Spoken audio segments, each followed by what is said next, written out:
이런 우화적 이야기가 있습니다. 어느 날 사단이 그동안 싸움터에서 많은 사람들에게 사용했던 무기를 쫙 펼쳐놓고 졸개들에게 판매를 하기 시작을 했어요. 그 가격이 매겨진 각양의 무기들이 이제 전시되고 이제 판매되었는데, 거기에는 보게 되면 미움, 시기, 질투, 정욕, 음란, 교만, 공포 뭐 등등 여러 가지 무기들이 있는데 거기에 가격이 매겨져 있어요. 그런데 언뜻 보기에는 별로 그렇게 위협적이지도 않은 그러한 무기인데 아주 엄청나게 비싼 가격으로 매겨져 있습니다. 그래서 이상하게 여긴 마귀 쫄개들이 그 두목에게 물었어요. 두목님, 이거 뭐 별로 위협적이지도 않은 것 같은데 이렇게 비싸게 가격을 매겼습니까? 뭐 무기가 이게 대체 무슨 무기인데 이렇게 비쌉니까? 그랬더니 두목이 하는 말이, 너희들이 보기에는 아무것도 아닌 것 같고 또 그거 가지고 가봐야 큰 효과도 없을 것 같은 무기지만은 내가 일평생 수많은 사람들에게, 특히 성도들에게 이 무기를 사용했는데 이 무기는 한번 어떤 사람이든 걸리면 좀처럼 헤어나오지를 못해. 최고의 무기란다. 무기 아무것도 아닌 것 같지만 이 무기에 한번 걸리면 헤어나오지 못한다고 하는 아주 최고의 무기지. 이 무기의 장점이야.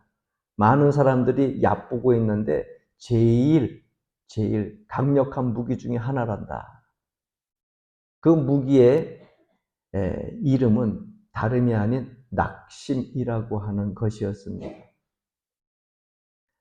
여러분, 사실 사람들은 우리들이 흔히 아는 미움과 시기, 질투, 욕심, 정욕, 그리고 공포 이런 것 때문에 시험에 들고 삶 속에서 어려움을 겪는 것 같지만 더 많은 사람들이 사실은 아무것도 아닌 이 낙심이라고 하는 것 때문에 힘들어하고 신앙에서 점점점 멀어지고 믿음 생활하는 것을 자포자기하고 절망 속에 주저앉아 버리는 경우가 훨씬 많다는 거예요. 그러면 여러분, 우리에게 낙심이라고 하는 것이 찾아올 때 과연 우리는 그걸 어떻게 이겨낼 수 있느냐 말이에요. 여러분, 낙심이라고 하는 것, 이 말의 반대말을 찾아보게 되면은 뚜렷이 나오진 않지만 성경에서 다시 이 반대말을 찾아보게 되면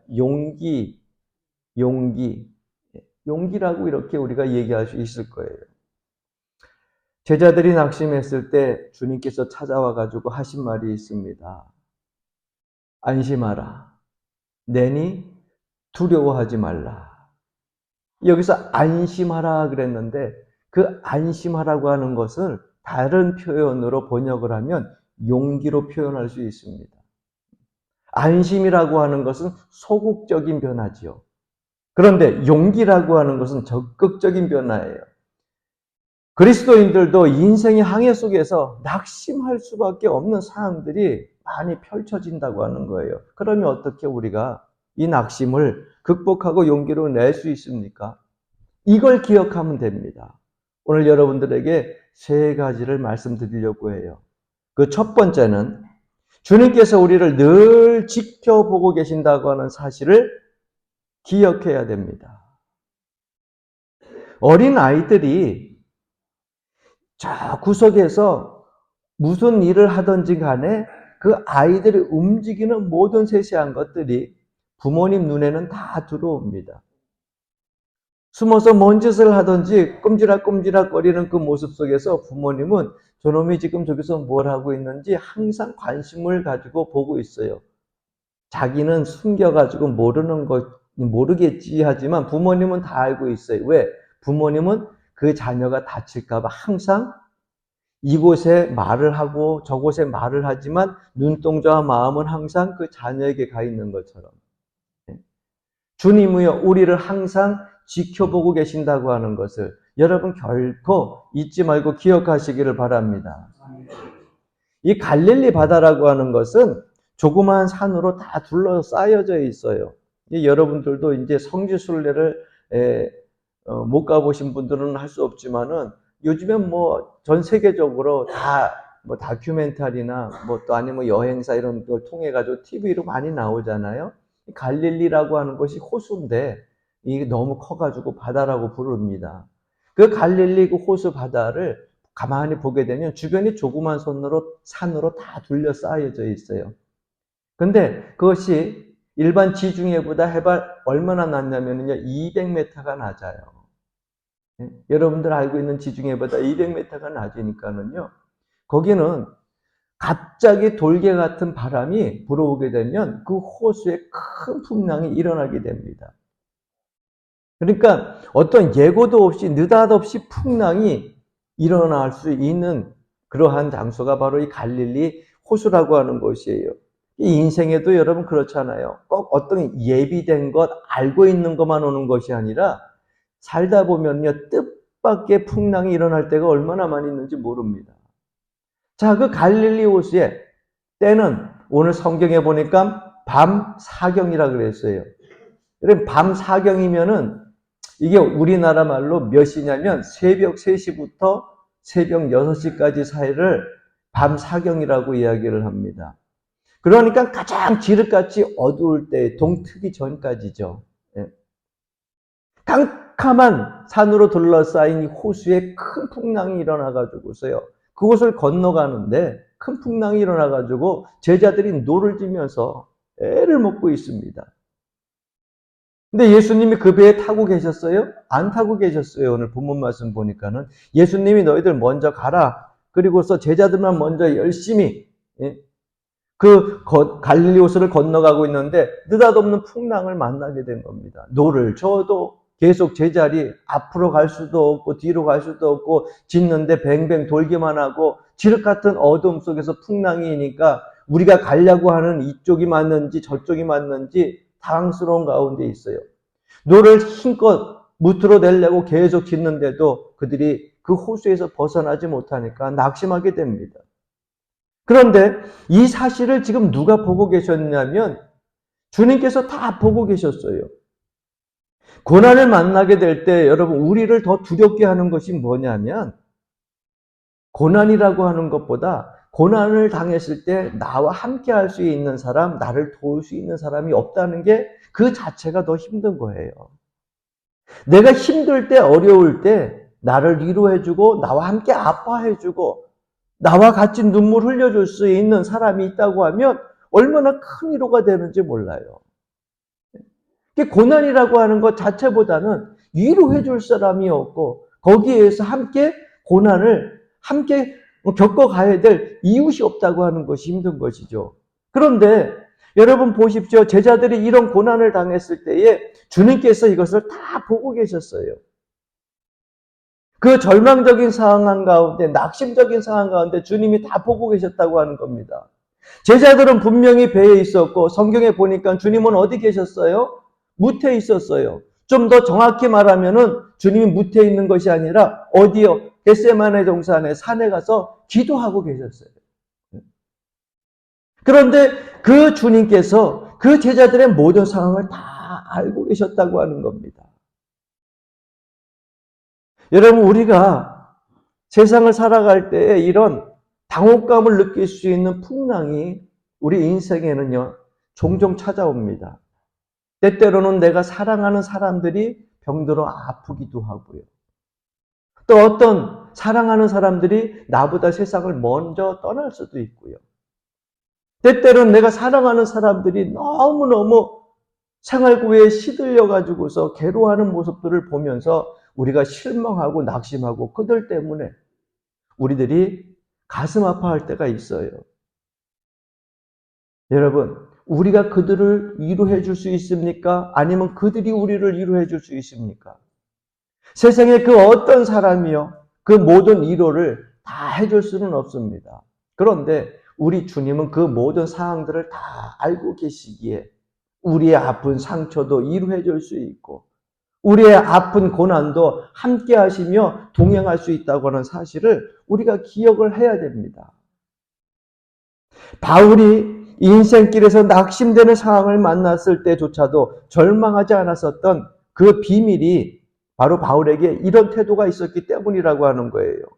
로마서 8장 34절부터 35절 말씀에 보게 되면 그는 이렇게 고백합니다. 누가 정죄하리요? 죽으실 뿐 아니라 다시 살아나신 이는 그리스도 예수시니 그는 하나님 우편에 계신 자여 우리를 위하여 간구하시는 자신이라.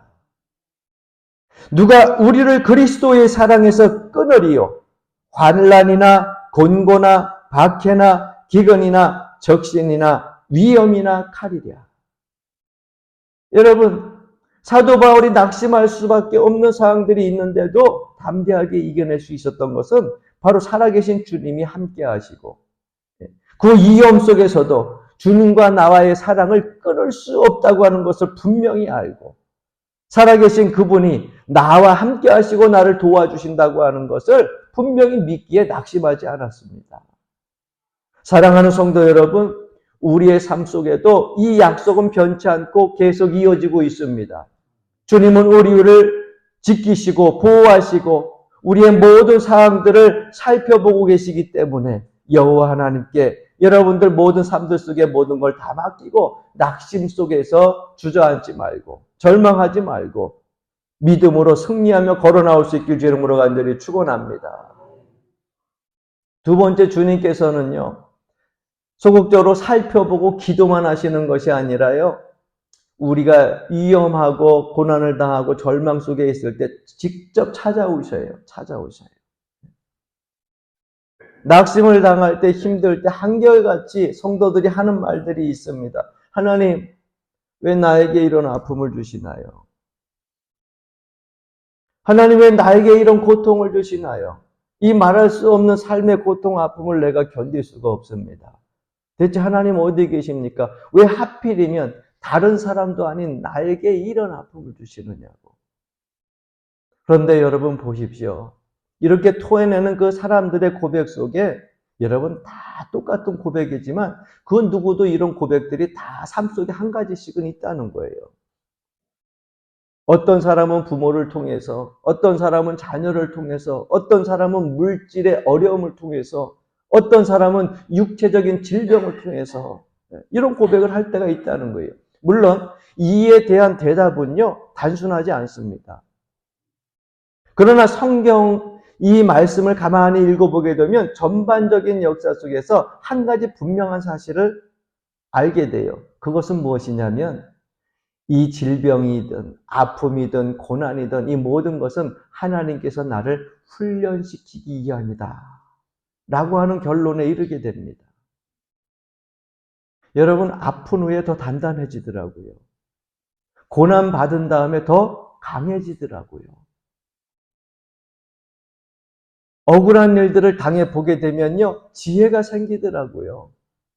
이것저것 사기를 맞게 되면은요 사기 다시 한번 안 당할 수 있도록 거기에 대한 대비, 대책을 세울 수 있게 되고요. 지식도 생기더라고요. 그러니까 그 모든 삶 속에서 어려운 일들을 당할 때 주저앉지 말고 하나님이 내가 하나님을 더 의지할 수 있도록 훈련시키는 거구나. 여러분 이러한 긍정적인 생각을 가지고 이겨낼 수 있길 주 이름으로 간절히 축원합니다. 제자들의 경우도 마찬가지예요. 오늘 본문 말씀 속에 보니까 왜 뜻밖의 풍랑이 일어나가지고서 주님께서 여지껏 같이 있다가 먼저 보냈더니 갈릴리에 돌개바람이 불어가지고서 이렇게 큰 어려움을 당하게 하는가. 그런데 주님께서 그들을 먼저 보낸 것도 훈련의 한 모습이라 이렇게 생각이 듭니다. 왜냐하면 52절 말씀에 어떻게 말씀이 기록되어져 있냐면 이렇게 기록되어져 있어요. 이는 그들이 그 떡 떼시던 일을 깨닫지 못하고 도리어 그 마음이 따라해 봅시다. 둔하여졌음이로라. 이렇게 결론이 나지거든요. 왜 큰 풍랑이 일어났는데 52절 말씀에 왜 이 말씀이 이 말씀이 기록되어져 있는가? 그들이 떡대던 일들을 깨닫지 못하고 도리어 그 마음이 더 둔하여졌다. 이게 무슨 말씀일까? 그래서 그 앞구절을 쭉 읽어보니까는요, 이들이 배를 타고 갈릴리 호수를 건너기 전에 일어났었던 일이 있어요. 그 일이 뭡니까? 우리 여러분들이 웬만하면 다 알고 있는 오병이어의 기적이 일어났어요. 보리떡 5개와 물고기 2마리 가지고 5,000명이 앉아있는데 배가 고파가지고 먹을 것이 없는데 저 많은 사람들을 어떻게 다 먹일까? 그런데 어린 나이에 도시락을 가지고서 물고기 2마리, 보리떡 5개를 가지고 제자들에게 나눠주면서 나눠줘라 그랬는데 그들이 그 현장에서 그 오병이어의 기적을 체험했어요. 야, 하나님이 살아계시구나. 주님이 축사하시고 나눠줬는데 어떻게 보리떡 5개와 물고기 2마리 갖고 이 5,000명을 다 먹고 나서도 그들이 남은 거 거뒀더니 몇 강줄이었어요? 12강줄이었어요. 직접 자기네들이 다 보고 느끼고 체험하고 만졌던 그 일들이에요. 그리고 나서 갈릴리 호수를 건너가는 거예요. 갈릴리 호수를. 그들이 오병이어의 기적을 체험하고 나서 뭐라고 생각했겠어요? 야, 역시 살아계신 하나님이다. 우리가 기다리던 메시아다. 그 모든 일들이 못할 것이 없다. 주님의 제자로 따라다녔던 것들이 얼마나 자부심이 있는지 이제는 더 확고한 믿음이 생겼을 거다 생각을 했는데 여러분 갈릴리 호수를 지나가면서 그들은요 두려움에 떨었고요. 노를 젓다 낙심하고요. 성경에는 기록되어 나오지 않지만은요. 주님이 어디 계시는지 알지도 못하고 절망과 낙심 속에 있었다고 하는 거예요. 살지도 죽을지도 모르는 그 상황 속에서. 왜 제자들이 그 교훈을 깨닫지 못했느냐? 주님께서 말씀하십니다. 주님께서 뭐라고 말씀하시냐? 너희들의 마음이 둔하여졌다. 그걸 봤으면서도 불구하고 체험했으면서도 불구하고 너희들은 그 마음이 둔하여져 가지고 하나님의 능력을 잃어버리고 주님이 하나님의 아들이라고 하는 것도 잃어버리고 성령의 능력과 역사로 일어났던 너희들의 삶의 모든 기적들도 다 잃어버리고 현실 속에서 갑자기 큰 풍랑이 일어나니까 그저 낙심하고 절망하고 믿음으로 주님을 바라보고 주님 앞에 다시 매달려야 되는데 다 잃어버리고 낙심만 하고 있었다는 거예요. 그 이유가 뭐냐? 마음이 둔해졌기 때문에 그렇다는 거예요. 번역본에 따라서는 제자들의 마음이 눈이 멀었다. 이렇게 번역되어진 것도 있어요. 또 어떤 번역본에는요. 마음의 문이 닫혀 있었다. 이렇게 번역되어진 것이 있어요. 여러분 내 마음이 둔하고 내 마음의 문이 닫히고 눈이 멀고 그렇게 되면은요.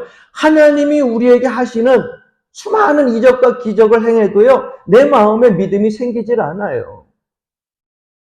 주님께서 보여주는 그 생명의 길을 우리에게 보여줘도요. 그 길이 보이지를 않아요. 낙심과 절망 속에 있음에도 불구하고 그 가운데 주님이 우리와 함께 지금 옆에서 동행하고 있는데도 불구하고 그 주님을 보지 못합니다. 왜? 내 마음이 문이 닫혀 있기 때문에. 우리의 시선이 여러분 육신의 눈으로 주님을 보는 것이 아니라 영적인 시선의 눈이 띄어져야 주님을 볼 수 있거든요. 하나님의 말씀을요, 우리의 세상적인 지식으로 듣는 것이 아니라 영적으로 하나님의 말씀은 마음의 문을 열고 들어야 그 심령의 은혜가 되는 거거든요. 사랑하는 성도 여러분, 주님의 말씀이 여러분들 심령 속에 잘 박힌 목과 같이 은혜로 떨어져서 잎이 피고 꽃이 피고 열매 맺기를 주 이름으로 간절히 축원합니다.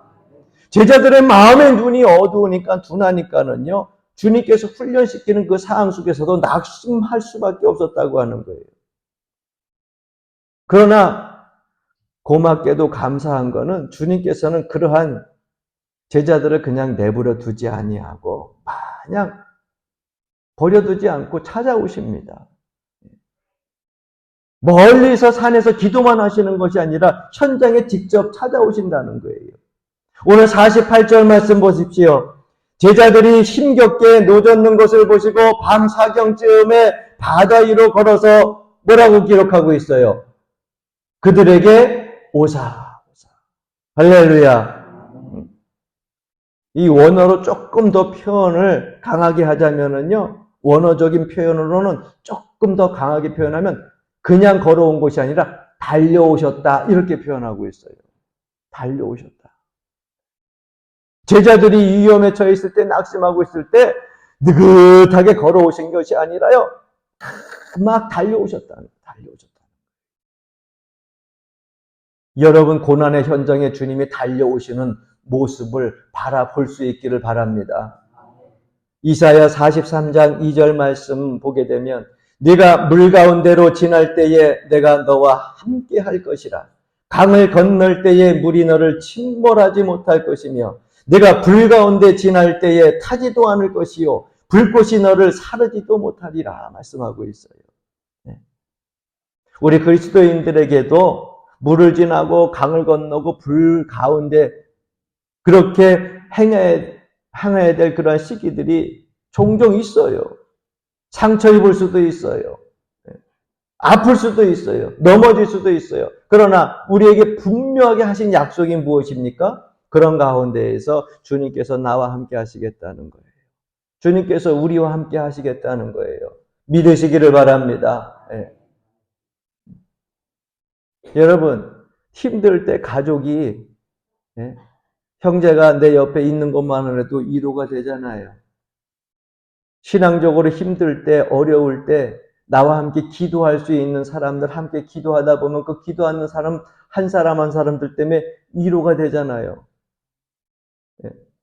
그런데 내가 고난의 현장에서 힘들어할 때 주님께서 나와 함께 하시고 있다고 하는데 여러분 얼마나 큰 위로가 되겠어요. 사람이 내 옆에 같이 있어도 나와 같은 마음을 갖고 있는 사람이 있어도 큰 위로가 되는데 하물며 주님께서 나와 함께 하신다는데 여러분 어떻게 위로가 안 되겠어요? 위로가 되고 용기가 생기죠. 할렐루야. 네. 주님께서는 결코 자기의 백성을 버리는 법이 없습니다. 요한복음 14장 18절 말씀에도 보게 되면 따라해 봅시다. 내가 너희를 고아와 같이 버려두지 아니하고 너희에게 오리라. 말씀을 그냥 여러분 소설 읽듯이 그냥 읽고 넘어가지 마시고 그 말씀 성경 말씀들은요 이권사님 저 집사님에게 주는 게 아니라 나에게 주는 거예요. 고아와 같이 버려두지 아니하고 나를 버려두지 아니하고 나에게로 오리라. 나에게로 오리라. 주님께서 내 고난의 현장에 직접 막 달려온다는 거에 기도만 하고 있는 것이 아니라 여러분께 달려오는 주님을 바라보시고 그 서약과 언약의 말씀은 아직까지도 우리 신앙인 모두에게 유효하다고 하는 것을 믿으시기 바랍니다. 세 번째, 주님께서 이 환경 속에서 자신을 계시할 것을 알아야 됩니다. 주님은 항상 어떤 기적과 이적을 행할 때에 자신을 드러내 보이시는 분이에요. 이건 뭐 우리 인간들이 생각하는 것처럼 자기 피하려고 교만해서 그런 것이 아니라 그분이 하나님의 아들이라고 하는 것. 그분이 바로 우리의 구세주라고 하는 것을 세상 만천하에 알리기 위하여서 계시하는 겁니다. 그것을 우리가 신학적인 용어로 뭐라고 얘기하냐면 하나님의 특별 계시 이렇게 얘기를 하는 거예요. 그래서 하나님께서 일반 계시와 특별 계시를 통해 가지고서 우리에게 하나님의 아들 메시아임을 드러내는데 그러기 위해서 그 환경 속에서 자신을 드러내는 겁니다. 오늘 50절 말씀 보면 이렇게 말씀하고 있습니다. 그들이 다 예수를 보고 놀라니라. 이에 예수께서 곧 그들에게 말씀하려 이르시되 안심하라 내니 두려워하지 말라 하시고 여러분 성도들이 고난의 장에 던짐을 당할 때 가장 먼저 해야 될 일들이 뭐예요? 주님을 볼 수 있는 영적인 시각이 열리는 거예요. 내 마음에 주님의 말씀이 들려질 수 있는 심령이 열려지는 거예요. 그러니까 주님의 음성이 고난 속에서도 들려오면 어떻게 돼요? 그거야 뭐 말로 표현할 수가 없죠. 가장 힘들고 어려울 때 캄캄한 어둠 속에서 눈물밖에 나오지 아니하고 이 모든 가슴이 답답하고 아픔이 막 용솟음 치고 있는데 주님께서 안심하라. 내니 두려워하지 말라. 내가 너 얼마나 사랑하는 줄 아느냐. 이런 음성을 듣게 되면 거기에 보다 여러분 더 표현할 것이 뭐 있겠어요. 그보다 더 큰 위로가 어디 있겠어요. 예? 여러분 고난의 현장에서 슬퍼하고 외로워할 때 그저 가슴 아파하면서 혼자 자꾸 숨으려고만 하지 마세요. 예. 사람은 상처 줄 수 있지만 주님은 여러분들에게 위로와 소망과 평안을 더해 주십니다. 그러니까 고난의 현장에 있을 때 어떻게 하느냐? 자꾸 하나님께 가까이 가세요. 어떤 방법으로요? 여러분 성경 뒀다가 뭐예요? 주일날만 들고서 왔다 갔다 하는 거예요? 아니잖아요. 요즘에는 주일날도 영상 예배로 이렇게 뒤에 다 그냥 찬송과 성경 다 있으니까 필요도 없어. 그러니까 옛날에는 주일날이라도 한 번씩 훅 탁이라 그러지. 주일날 훅 하고 먼지 털고 한번 탁탁 털고서 이렇게 온다 해서 훅탁 한 번씩 하는데 요즘에는 훅탁 할 필요도 없어. 왜? 주일날 성경책 안 들고 와도 예배 다 드릴 수 있도록 프로그램들이 진행되니까 먼지가 이게 한 1cm 쌓였는지 안 쌓였는지 어디에 방에 가서 처박혀 있는지도 모를 정도로 이거 뒀다가 뭐 하려고 그래요 여러분. 이 생명의 말씀은요 읽으라고 있는 거예요. 힘들 때, 어려울 때, 즐거울 때, 기쁠 때 항상 여러분 가까이 두고 하나님 말씀을 자꾸 펼쳐보세요. 이 말씀 속에서 여러분들에게 주시는 은혜가요. 생명의 진리의 말씀이요. 매 순간순간 보배처럼요. 계속해서 샘솟는 거예요. 그리고 말씀 읽고서 은혜가 되면 하나님 앞에 무릎 꿇고 기도하고 주의 성전에 나와서 무릎 꿇고 기도하고 할렐루야. 주님께서 어떻게 이 시간에 나에게 말씀하시는가 자꾸 귀를 기울이고 들어야 돼요. 우리 사람들하고 서로 얘기할 때도 가끔가다 그런 얘기를 합니다. 가는기가 먹었냐고. 나는 가는기가 뭔지 잘 몰라요. 아직 내가 표현을 잘 못해서. 그 두꺼운 기는 잘 듣나? 가는기는 먹었으면 귀가 두꺼우면 잘 듣나? 내가 보니까 저기 그 절에 가면 그 부처님 귀가 한 이만큼 늘어져 가지고 있어서 그분은 잘 듣나 보지. 아무리 얘기를 하다 보면은요, 어떤 분들은요, 그 얘기를 경청하면서 그저 1분, 2분에 끄떡끄떡 하면서 듣는 사람이 있는가 하면은 어떤 분은 10분, 20분을 얘기해도 내내 이쪽에서 얘기하는데 자기 얘기만 하는 사람이 있어. 내 얘기는 끝나지도 않았는데. 내가 얘기를 하면, 목사님, 그게 아니고요. 아니, 내 얘기 듣고 얘기하려니까, 글쎄, 목사님, 그게, 아이고, 속에서 막 그냥 우라통이 막 그냥 이만큼 올랐다, 이랬다. 그래, 얘기해봐. 그럼 본인이 얘기하면 1시간을 얘기해, 2시간을 얘기 끝이질 않아. 나중에 뭔 얘기하는가 보면은, 일리 갔다, 전리 갔다, 뭔 얘기인 줄 아시죠? 핵심도 없어, 뭔 얘기하려는 것도 동으로 갔다, 서로 갔다, 남으로 갔다, 그래서 뭔 얘기하려고 하는 건데, 목사님, 그거 못 알아들으셨어요? 그래, 또 얘기하면 1시간 또 들어야 돼. 그런데 본인이 뭔 얘기하는지도 몰라. 그러면 내가 종합해가지고 다 듣고 난 다음에, 그럼, 집사님, 권사님, 그러면서 얘기를 하잖아요? 그러면 또 그게 아니고요? 그리고 또 얘기해. 그럼 3시간째. 어이구.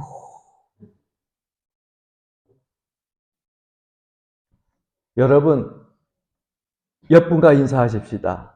다른 사람들의 말을 잘 경청합시다. 그게 덕 중에 하나예요, 덕 중에 하나. 내 말만 하려고 하지 말고. 예. 그래서 우리 교인들 나이들 좀 드신 분들이 많으니까 내가 늘 이렇게 얘기하는 게 아니라 가끔 기가 막힌 보화 같은 얘기를 하잖아요. 나이가 들면 입을 열지 말고 뭘 열어라? 그런 거는 안 가르쳐줘도 어떻게 잘하는지. 이거는 맨날 닫고 이것만 여니까는 주변에서 자꾸 떠나가는 거에 친구도 없어지고 경청을 해야 돼요. 경청을. 내가 경청하는 만큼 그 상대방도 내 말에 경청을 하게 되는 거예요. 힘들고 어렵고 낙심하고 절망이 됐을 때 왜 그렇게 떠들 게 많아요? 그때 조용히 침묵하고 여러분 누구의 음성을 귀 기울이라고요? 주님의 음성을 귀 기울이시기를 주의 이름으로 간절히 축원합니다. 그럼 주님의 음성이 들려와요. 안심하라. 안심하라. 여기 낸이 그랬는데요. 좀 표현을 제가 강하게 하자면 안심해. 나야 나. 나가 누구예요? 나 하나님이야. 나 하나님이야. 용기를 내. 내가 누구니? 하나님이야 하나님. 여러분 이 음성이 여러분 들려오기를 바랍니다. 이전에 오병이의 기적을 했던 그 하나님 나야 나. 여러분 주님께서는요 우리가 힘들고 어려울 때 이렇게 간섭하셔요. 그런데 그 간섭을 감사하기를 바랍니다. 51절에 보니까 배에 올라 그들에게 가시니 바람이 그치는지라. 제자들이 낙심하고 절망하고 있을 때 그들에게 가셔가지고 달려오셔가지고 하나님임을 나타내시죠. 특별 계시, 특별 계시. 내가 누구냐? 안심해. 내가 왔다. 하나님, 주님이 너희들이 주라 부른 내가 왔다. 안심해라. 걱정하지 마라. 두려워하지 마라. 그리고서 주님이 오시니까 그 모든 풍랑이 어떻게 됐어요? 바람도 자고, 파도도 자고, 잔잔해서 모든 문제가 다 해결이 된 거예요. 아, 진정 하나님이셨구나. 내 마음이 둔해서 못 봤구나. 내 마음이, 내 심령의 문이 닫혀서 못 봤구나. 사랑하는 성도 여러분, 고난의 풀무 속을 우리가 지나간다 할지라도 주님과 함께하면 능히 통과하게 될 줄로 믿습니다. 고난의 현장에서도 능히 이겨내게 될 줄로 믿습니다. 믿으시기 바랍니다. 유치원 동화책에 둘리에 대한 동화가 나와 있어요. 그래서 그 책을 인터넷으로 이렇게 살펴보니까 내용이 참 재밌어요. 그 동화책의 주인공은 둘리야. 그런데 이 둘리가 커요, 작아요? 작은데 원래 부모는 거인이야. 엄마도 거인이고 아빠도 거인이고 그런데 어떻게 이상하게 돌연변이로 태어났는데 둘리가 태어났는데 이 둘리가 세상 잘하지를 않아. 요만해. 여러분 둘리 보면 얼마나 귀여워요. 그래서 이놈이 조금 시간이 좀 날이 가면 자라나 열심히 먹여보는데도 그놈이 거기서 자라지를 않아요. 그래서 야 엄마도 아빠도 거있는데 얘는 왜 안 자랄까 걱정을 하고 있습니다. 그런데 이 둘리에게 여자친구 하나가 있었어요. 그 여자친구가 트리시아라고 하는 친구인데 그 여자친구와 같이 어느 날 놀다가 주변을 보니까는 괴물 수트라고 하는 괴물이 나타나가지고서 이 어린아이들을 못 살게 하려고 막 쫓아오는 거예요. 그 둘리가 자기 여자친구 트리시아하고서 둘이서 막 손을 잡고 도망을 가는 거예요. 도망을. 괴물로부터 이 수트로부터 지키려고. 엄마 아버지처럼 거인이면 능히 이길 수도 있는데 이게 애가 키가 안 자라니까는 어떻게 해요? 거인 그 괴물을 이길 수 도망을 갑니다. 그런데 참 놀라운 것은 자기 여자친구를 그래도 지켜보겠다고 그 어린만 막 도망을 가는데 조금 도망가다 보니까 키가 조금 자란 거야. 2비트가 자라서. 이제 괴물한테 또 잡히려고 그럴 때 또 여자친구 보고서 또 도망을 가. 그래서 또 도망가다 보니까 또 비트가 자랐어. 계속 도망가면서 키가 안 자라던 키가 조금씩 자라다 보니까 여러분 둘리 엄마 아빠가 뭐라 그랬어요? 거인이었잖아. 어느 순간에 뭐가 됐어요? 이 어린아이가 거인이 됐어요. 도망갈 필요가 있어요 없어요? 거인이 되고 보니까는 괴물이 아무것도 아니야.